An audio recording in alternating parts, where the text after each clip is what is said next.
আসসালামু আলাইকুম প্রিয় শিক্ষার্থীরা, কেমন আছো তোমরা সবাই? আশা করি সবাই ভালো আছো। রসায়নগরের পক্ষ থেকে আমি নাদিম মাহমুদ তোমাদের সবাইকে স্বাগতম। রসায়নের শর্টকাট রসকারের নতুন আরেকটা পর্বে তোমাদের সবাইকে সুস্বাগতম।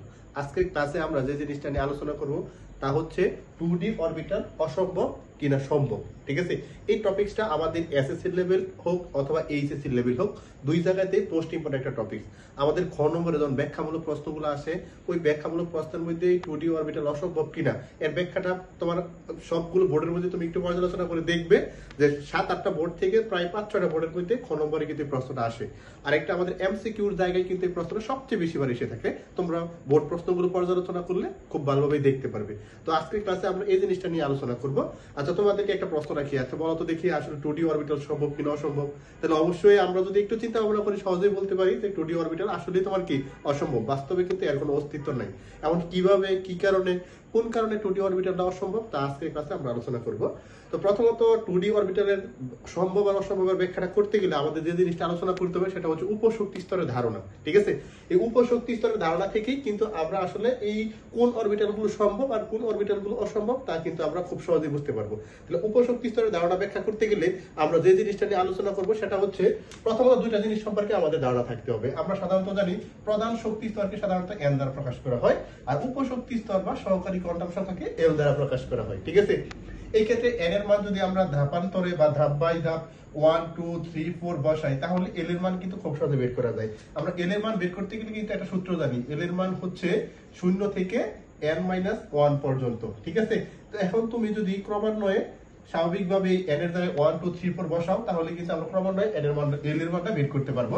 তাহলে প্রথমত যদি আমরা n সমান 1 বসাই, ঠিক আছে, n সমান 1 বসালে তুমি যদি তাহলে দেখো l এর মানটা কত পাওয়া যায়। তাহলে 0 থেকে n এর জায়গায় আমরা 1 বসাই, 1 মাইনাস 1। ঠিক আছে, তাহলে এই ক্ষেত্রে আমরা পাইতেছি হচ্ছে 0 থেকে 1 থেকে 1 বাদ দিলে তবে কত 0। তাহলে 0 থেকে 0, তাহলে এই ক্ষেত্রে আমরা খুব সহজে বলতে পারি n সমান যদি 1 হয় তাহলে l এর মান কত 0। ঠিক আছে, যদি আমরা আরেকবার n সমান 2 বসাই তাহলে খুব সহজে তুমি দেখতে পারবা l এর মানটা হচ্ছে তোমার কি 0 থেকে n-1 পর্যন্ত। তাহলে n-1 বলতে আমি আর n এর জায়গায় কত বসাবো? 2 বসাইবো, তাহলে 2 মাইনাস 1। এই ক্ষেত্রে আমি পাই যে 0 থেকে কত পর্যন্ত 1 পর্যন্ত। তাহলে এই ক্ষেত্রে n এর মান যদি 2 হয় অর্থাৎ প্রধান শক্তি স্তর n সমান 2 হলে তুমি l এর মান পাবে 0 এবং 1। ঠিক আছে, এরকম ভাবে আমরা যদি তোমার 3 বসাও তাহলে n সমান যদি আমরা 3 বসাই তাহলে l এর মান পাবা 0 1 2। যদি আমরা n এর মান 4 বসাই তাহলে l এর মান পাবা 0 1 2 3। ঠিক আছে, এরকম ভাবে আমরা এই l এর সূত্র থেকে অর্থাৎ 0 থেকে n-1 পর্যন্ত এই সমীকরণটা ব্যবহার করে আমরা খুব সহজেই l এর মানগুলো আমরা কি করতে পারি? বের করতে পারি। তাহলে এই ক্ষেত্রে আমরা প্রথমে যদি বলি n সমান 1 হলে, ঠিক আছে, l এর মান হবে 0। অর্থাৎ প্রধান শক্তি স্তর যদি n সমান 1 হয় তাহলে উপশক্তি স্তর l এর মান হবে 0।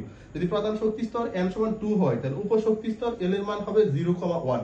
যদি উপপ্রধান শক্তি স্তর n সমান 3 হয় তাহলে উপশক্তি স্তর l এর মান হবে 0,1,2। আর যদি n সমান 4 হয় তাহলে l এর মান হবে 0,1,2,3।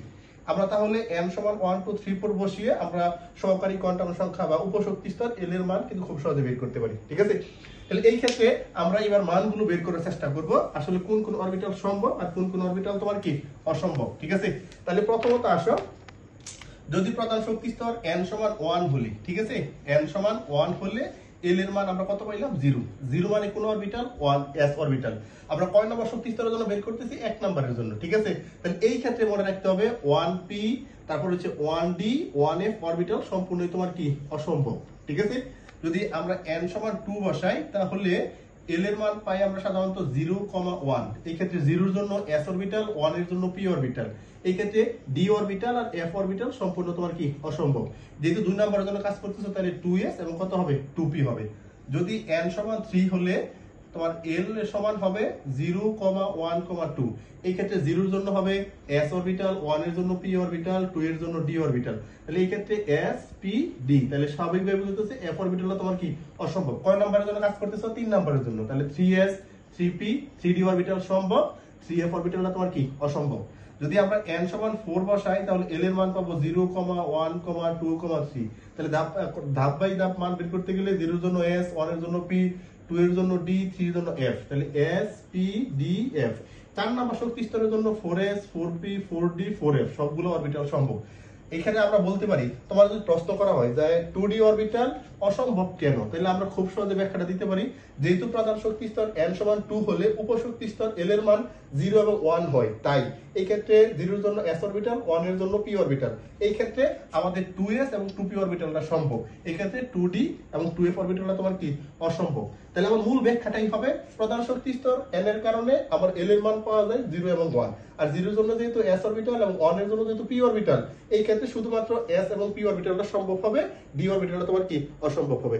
আমাদের যখন ব্যাখ্যামূলক প্রশ্নের উত্তরটা লিখতে যাইবা তখন আমরা স্বাভাবিকভাবে ব্যাখ্যাটা এভাবে লিখবো যে যেহেতু প্রধান শক্তি স্তর n সমান 2 হলে উপশক্তি স্তর l এর মান 0 এবং 1 পাওয়া যায়, শুধুমাত্র 0 এবং 1 পাওয়া যায়। আমরা জানি 0 এর জন্য হচ্ছে s অরবিটাল, 1 এর জন্য p অরবিটাল, তাই এই ক্ষেত্রে শুধুমাত্র 2 নাম্বার শক্তি স্তরের জন্য 2s এবং 2p অরবিটাল সম্ভব, 2d এবং 2f অরবিটাল অসম্ভব। এতটুকু ব্যাখ্যা আমাদের লিখলেই হবে। আর এমসিকিউর ক্ষেত্রে যে আমরা একটু সহজে মনে রাখতে যাই, মনে রাখবা n সমান 1 হলে, ঠিক আছে, শুধুমাত্র 1s অরবিটাল সম্ভব, 1p 1d 1f অরবিটাল অসম্ভব। n সমান 2 হলে, ঠিক আছে, এই ক্ষেত্রে মনে রাখবা 2s এবং 2p অরবিটাল সম্ভব, 2d এবং 2f অরবিটাল অসম্ভব। n সমান 3 হলে, ঠিক আছে, 3s 3p 3d অরবিটাল গুলো সম্ভব, 3f অরবিটালটা অসম্ভব।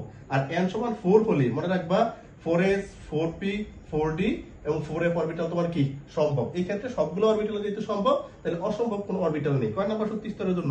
4 নাম্বার শক্তি স্তরের জন্য। এই পার্টটা আমরা শুধুমাত্র এমসিকিউর জন্য ভালোভাবে মনে রাখবো।